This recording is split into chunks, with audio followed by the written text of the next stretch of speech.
जरूरी सूचना है आप सभी स्टूडेंट्स के लिए। स्टडी फॉर सिविल सर्विसेज का Android app Google play store में आ चुका है, उसको प्लीज तुरंत इंस्टॉल कर लीजिए।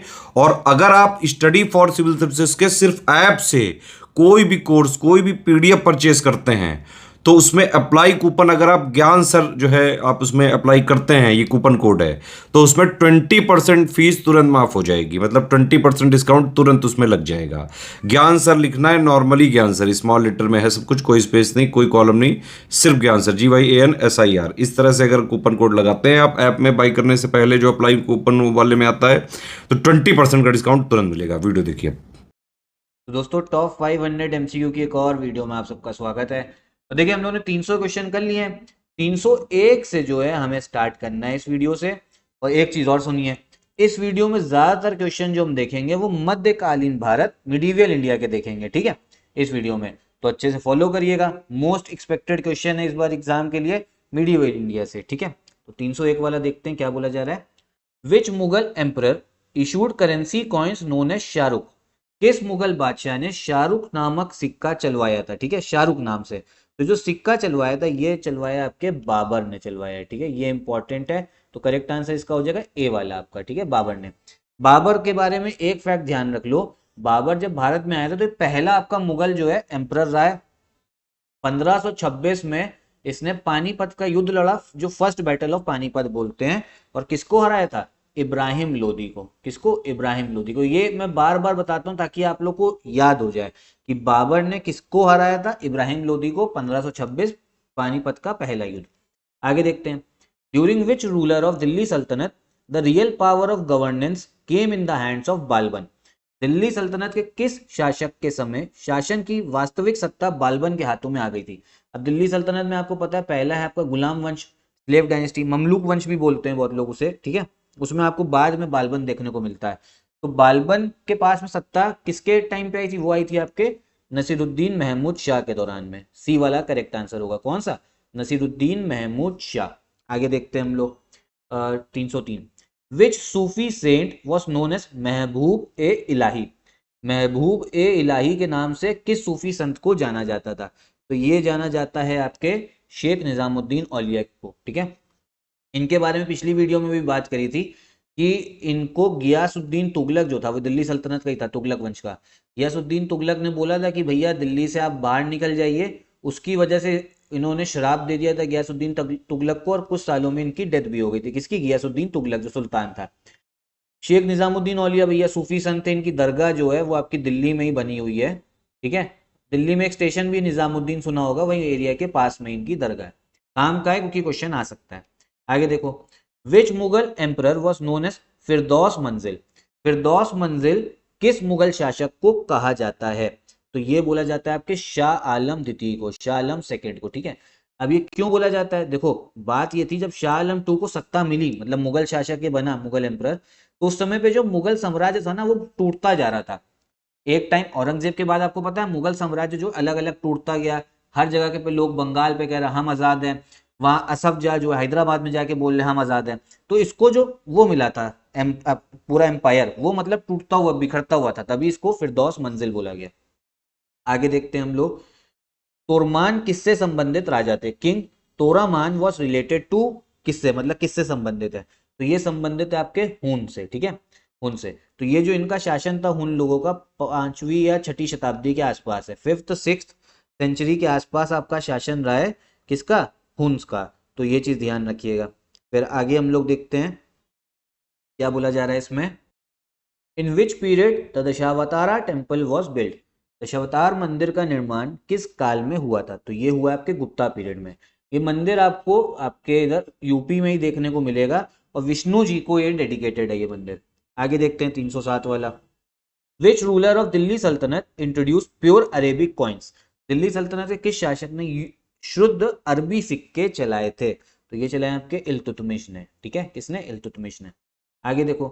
बोले जरा गांधी वर्सेस लेनिन ने किताब लिखी गई है मुंबई में, और पब्लिश करा गया था 1921 में, ठीक है। ये किसने लिखी है? तो ये लिखी है आपके ऐसे दांगे ने, ठीक है, ऐसे दांगे ने लिखी। आगे देखते हैं। अलाउद्दीन खिलजी का भैया दौरान में एक आपका कुछ डिपार्टमेंट था, उसका नाम था सराय ए आदिल। क्या? सराय ए आदिल, ठीक है, अलाउद्दीन खिलजी। वही रणवीर सिंह जो बना आपका मूवी में पद्मावत में। तो बोला जरा ये किससे संबंधित है, ये संबंधित है आपका, अच्छा अलाउद्दीन खिलजी की एक बहुत अच्छी पॉलिसी आई थी, वो थी मार्केट पॉलिसी, ये आप लोगों ने पढ़ा होगा, ठीक है, मार्केट पॉलिसी, मार्केट को कंट्रोल करने के लिए, उसी से संबंधित है। और तो करेक्ट आंसर है डी वाला, from the market for sale of cloth sugar extra, कपड़ा चीनी आदि विक्रय हेतु बाजार से। फिर आगे हो, बोला जरा इनमें से इंडस वैली सिविलाइजेशन हिंदू घाटी सभ्यता की कौन सा स्थल जो है वो अब पाकिस्तान में, तो करेक्ट आंसर जो इसका है ये है आपका हड़प्पा, हड़प्पा जो है वो आपका पाकिस्तान में है, ठीक है, हड़प्पा भी और आपका मोहनजोदारो भी, ठीक है, मोहनजोदारो भी। इसको अगर मैं आपको मैप में दिखाऊं तो देखो ये मैप आपका दिख रहा है, ये आपका गुजरात जा रहा है, तो कोई जो रेड लाइन हल्की हल्की दिख रही है ना, ये आपका बॉर्डर है। अब देखो हड़प्पा, देखो हड़प्पा आपको देखो यहाँ रावी नदी किनारे, पहला फैक्ट तो यही ध्यान रख लो, हड़प्पा कौन सी नदी किनारे पे है, रावी नदी किनारे, और पाकिस्तान चला गया है। फिर जो आपका मोहनजोदारो है ये आपका सिंधु नदी किनारे, इंडस नदी किनारे, ये दोनों आपके मेन साइड पाकिस्तान में है। फिर आ गया, हाल ही में किस राज्य के दीमा हसाओ जिले से कई महापाषाण काल के पत्थर के घड़े प्राप्त हुए हैं, ठीक है, megalithic stone jars found from Dima Hasao district of which state, तो ये आपके मिले हैं असम से, ठीक है, कहाँ से, असम से। फिर आगे देखो, शाहजहानामा आपका सॉरी शाहजहानामा किसने लिखा है, तो ये लिखा है आपके इनायत खान ने, किसने, इनायत खान ने, इंपॉर्टेंट है। इसमें इन्होंने भैया वही शाहजहां के बारे में बताया है कि भैया कैसे कैसे जो है चलता था सब, ठीक है, किसके बारे में, शाहजहां के बारे में। फिर आ गया, बीजक is a collection of composition, बीजक किसके वचनों का संग्रह है, तो ये है आपका कबीर के, ठीक है, सी वाला। जहांगीर महल आपके आगरा में, इंपॉर्टेंट है। मिडीवल इंडिया में एक चीज मैं बता चुका हूँ, जो जो आपका शासक रहा है कौन कौन सी बिल्डिंग बनाई है, जैसे ताजमहल आपकी बनी, काफी फेमस है, ऐसे ये तो बहुत फेमस है, तो बच्चों को भी पता है, ऐसे और भी आपकी फेमस है, जैसे अलाई दरवाजा, बहुत अलग अलग, तो ये सब आपको पता होनी चाहिए कौन से शासक ने बनाई है, क्वेश्चन आते हैं। फिर मौर्यन काल में शिक्षा का सर्वाधिक प्रसिद्ध केंद्र कौन सा था, तो ये था आपका तक्षशिला, ठीक है, तक्षशिला, ये आपके पाकिस्तान में है। मतलब समझो नालंदा से, नालंदा तो उस समय इतना प्रसिद्ध नहीं था, सबसे ज्यादा प्रसिद्ध जो था वो तक्षशिला था। और जो आचार्य चाणक्य थे, ठीक है, चाणक्य जी, जिनके बारे में आप सुनते हो चाणक्य नीति, मतलब बहुत ज्ञानी थे, वो भी यहाँ पे शिक्षक थे तक्षशिला में।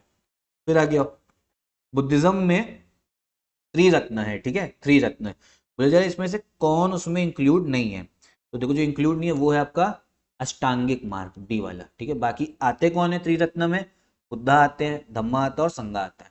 फिर आओ, रंपा रेबिलियन हुआ है, ठीक है, अंग्रेजों के खिलाफ में, किसके नेतृत्व में हुआ है, अलूरी सीतारामा राजू, अलूरी सीताराम राजू के नेतृत्व में अंग्रेजों के खिलाफ में विरोध, आपका विद्रोह हुआ है, रंपा रेबिलियन।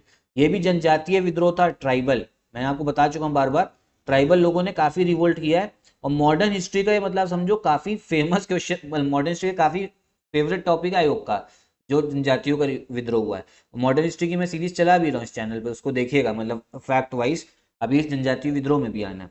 तो ये विद्रोह हुआ है आपका 1922 में, कहाँ पे, मद्रास में देखने को मिला। फिर मद्रास फॉरेस्ट एक्ट 1882 में भैया ट्राइबल लोग को क्या मना कर दिया था करने से, तो ये जो मना किया था वो है आपका कोडू कल्टीवेशन, कोडू खेती। अब कहोगे ये क्या होता है, आपने सुना है ना वही जो पेड़ होते हैं, स्लैश एंड बर्न एग्रीकल्चर, कटाई और जलाई खेती, ठीक है, पहले पेड़ों पे क्या लगाई, आग लगा दी, फिर काट दिया, फिर उसी राख से उसी राख पे खेती करी। और अंग्रेजों को ये पसंद नहीं था, क्योंकि उनके लिए भैया जो पेड़ थे वही बहुत बड़ा संसाधन था। फिर आ गया फ्रीडम फाइटर, वही जो अलूरी सीताराम राजू जिनके बारे में बात करी, ठीक है, जिन्होंने रंपा रेबिलियन करा है, इनका जन्म कहाँ हुआ है, ठीक है, तो जन्म हुआ इनका आंध्र प्रदेश में, बी वाला जो है ये आपका करेक्ट है। आगे देखते हैं, फिर बोला जा रहा है 1919 में आपको पता है जलियांवाला बाग मैसेकर हुआ, नरसंहार, तो उस समय पे लोग इकट्ठा क्यों हुए थे ये पूछा जा रहा है, काफी अच्छा क्वेश्चन है। किसकी गिरफ्तारी पर वर्ष 1919 में लोग जलियांवाला बाग में आपका इकट्ठा हुए थे, भैया इकट्ठे हुए तभी गोलियां चलवाई थी जनरल डायर ने, लेकिन इकट्ठा क्यों हुए थे, किसी का अरेस्ट कर लिया था अंग्रेजों ने, और किसका करा था, डॉक्टर सत्यपाल और सैफुद्दीन किचलू का, ठीक है, डॉक्टर सत्यपाल मलिक और सैफुद्दीन किचलू का इन्होंने क्या करा था, अरेस्ट करा था, ठीक है, तो ये है मेन कहानी। तो इतना ही रखते हैं इस वीडियो में, ठीक है, बाकी आप समझो हमारा आखिरी दिनों क्रैश कोर्स जो है वो स्टार्ट हो गया यूपीपीसीएस का, उसको आप ज्वाइन कर सकते हो इन नंबर्स पे कॉल करके, और आरओ का भी कोर्स चल रहा है वो भी आप ज्वाइन कर सकते हो। अधिक जानकारी के लिए आपको इन नंबर्स पे कॉल करना है। तो यही वीडियो भी खत्म करते हैं, नमस्कार।